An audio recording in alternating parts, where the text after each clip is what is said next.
नमस्कार, clean news UP में आपका स्वागत है और वक्त हो चला है दिन भर की सभी ताज़ा खबरों का।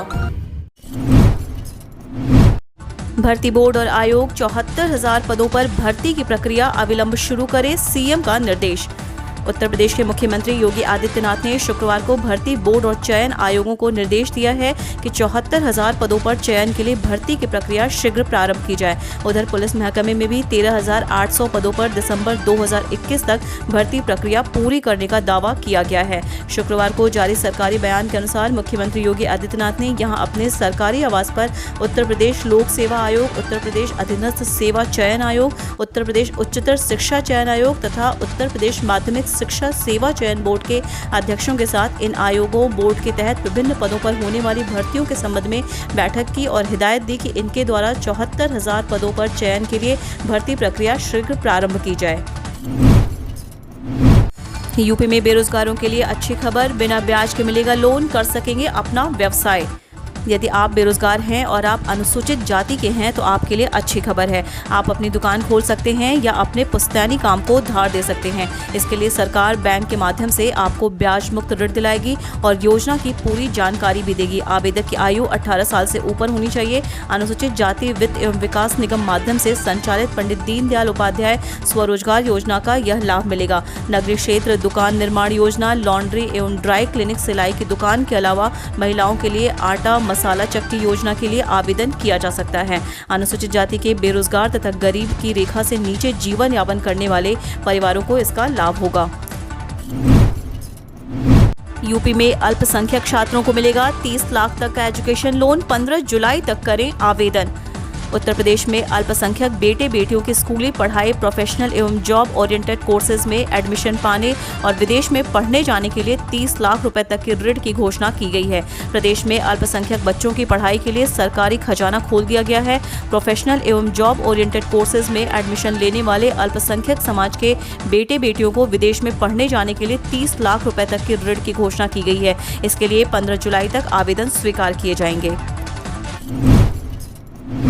53 जिलों में शुरू हुई वोटिंग, सुरक्षा के लिए किए गए पुख्ता इंतजाम। उत्तर प्रदेश के 53 जिलों में जिला पंचायत अध्यक्ष का बहुप्रतीक्षित चुनाव आज हो रहा है। 45 जिलों में भाजपा का सपा से सीधे मुकाबला है। वहीं दोनों प्रमुख दल 4 जिलों में त्रिकोणीय और 3 जिलों में चतुष्कोणीय मुकाबले के बीच फंसे हुए हैं। वहीं कुल 75 में से 21 जिलों में भाजपा और 1 में सपा के उम्मीदवार नामांकन वापसी के अंतिम दिन ही निर्विरोध निर्वाचित हो चुके हैं। बचे हुए 53 जिलों में आज 11 बजे से चुनाव हो रहे हैं, जिसके बाद दोपहर 3 बजे से मतगणना कर परिणाम घोषित किए जाएंगे।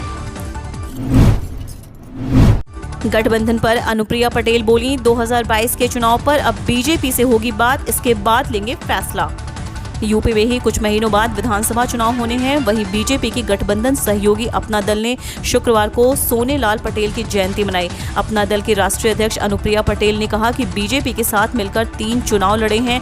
जिला पंचायत में भी हम उनका सहयोग कर रहे हैं। हमें 2 सीटें दी गई हैं। उन्होंने कहा कि 2022 के चुनाव को लेकर सीटों पर अभी कोई बात नहीं हुई है, लेकिन हम उन सीटों पर चुनाव लड़ेंगे जहां पर हमने जितने की स्थिति में हो, और जहां पर चुनाव नहीं लड़ रहे होंगे वहां पर सहयोगी दल भाजपा को जिताने के लिए प्रयास करेंगे। एडेड इंटर कॉलेज में शिक्षक भर्ती के लिए टीजीटी पीजीटी परीक्षा में एक कमरे में बैठेंगे 24 छात्र। प्रदेश के अशासकीय सहायता प्राप्त माध्यमिक विद्यालयों में 15,198 शिक्षकों की भर्ती के लिए तैयारियां शुरू हो गई हैं। उत्तर प्रदेश माध्यमिक शिक्षा सेवा चयन बोर्ड के उप सचिव और परीक्षा नियंत्रक नवल किशोर ने मंडल मुख्यालय वाले सभी डीएम से परीक्षा केंद्र का प्रस्ताव 7 जुलाई तक मांगा है। परीक्षा केंद्रों में न्यूनतम 500 अभ्यर्थियों के बैठने की व्यवस्था होगी और एक कमरे में 24 छात्र ही रहेंगे। शासकीय डिग्री कॉलेज और माध्यमिक विद्यालयों को परीक्षा केंद्र के रूप में चुने जाने के निर्देश दिए गए हैं। यदि पर्याप्त मात्रा में शासकीय विद्यालय उपलब्ध नहीं हो तो सहायता प्राप्त डिग्री कॉलेज और यूपी बोर्ड एवं अन्य बोर्ड के माध्यमिक स्कूलों पर परीक्षा केंद्र बनाया जाएगा। प्रवेश द्वार पर थर्मल स्कैनिंग व सैनिटाइजर की व्यवस्था जरूरी है और सभी को सोशल डिस्टेंसिंग का पालन करना होगा। रेल यात्रियों के लिए अच्छी खबर, भीड़ बढ़ने पर 18 जोड़ी ट्रेनों के फेरे में की गई बढ़ोतरी। कोरोना संक्रमण के कम होते ही ट्रेनों में यात्रियों की भीड़ बढ़ने लगी है। अधिकांश लंबी दूरी की ट्रेनों में प्रतीक्षा सूची लंबी रहने लगी है। यात्रियों की सुविधाओं को देखते हुए पूर्व मध्य रेल प्रबंधन ने विभिन्न स्टेशनों से चलाई जा रही 18 जोड़ी स्पेशल ट्रेनों के परिचालन अवधि में वृद्धि कर दी है। ये सभी स्पेशल ट्रेन हैं जिनके तमाम कोच आरक्षित हैं। हालांकि यात्रा के दौरान कोरोना को लेकर जारी गाइडलाइन का पालन करना अनिवार्य है। यूपी बोर्ड अगले हफ्ते जारी कर सकता है हाई स्कूल इंटरमीडिएट का रिजल्ट। यूपी बोर्ड 10वीं 12वीं का रिजल्ट अगले हफ्ते तक जारी होने की संभावना जताई जा रही है। इससे पहले यूपी के उप मुख्यमंत्री और शिक्षा मंत्री दिनेश शर्मा ने कहा था कि यूपी बोर्ड कक्षा 10वीं और 12वीं की परीक्षा का रिजल्ट और मार्कशीट जुलाई के दूसरे हफ्ते में जारी किए जा सकते हैं। उत्तर प्रदेश माध्यमिक शिक्षा परिषद ने 20 जून को यूपी बोर्ड के 10वीं और 12वीं कक्षा के छात्रों को अंक देने का फॉर्मूला भी जारी किया था। यूपी के नए डीजीपी मुकुल गोयल ने संभाली कमान। सपा प्रमुख अखिलेश यादव ने ट्वीट कर कही ये बात। यूपी के नए डीजीपी के रूप में मुकुल गोयल ने पदभार संभाल लिया है। इसी कड़ी में समाजवादी पार्टी के मुखिया और पूर्व मुख्यमंत्री अखिलेश यादव ने नए डीजीपी का बिना नाम लिए ट्वीट किया। शनिवार को अखिलेश ने कहा, आशा है उत्तर प्रदेश पुलिस का नया नेतृत्व अपनी प्रतिबद्धता जनता के प्रति दिखाएगा और अब तक के भाजपा काल में पुलिस के द्वारा जिस प्रकार की नाइंसाफी आम जनता तथा विपक्ष के खिलाफ झूठे मुकदमे के रूप में हुई है उस प्रथा को खत्म करेगा। उन्होंने कहा कि पुलिस जनता के विश्वास का प्रतीक होनी चाहिए। अगले 5 दिन उमस से मिलेगी थोड़ी राहत, हल्की बरसात की संभावना।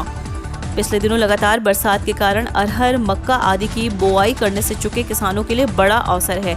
वे देर से ही सही इन फसलों की बोआई कर सकते हैं, कारण कि अगले 5 दिन तक तेज बारिश की उम्मीद नहीं है। मौसम वैज्ञानिक के अनुसार आसमान में मध्यम बादल छाए रहेंगे। इस दौरान हल्की बरसात की उम्मीद है। आर्द्रता कम होने के कारण उमस से भी थोड़ी राहत मिलने की उम्मीद है।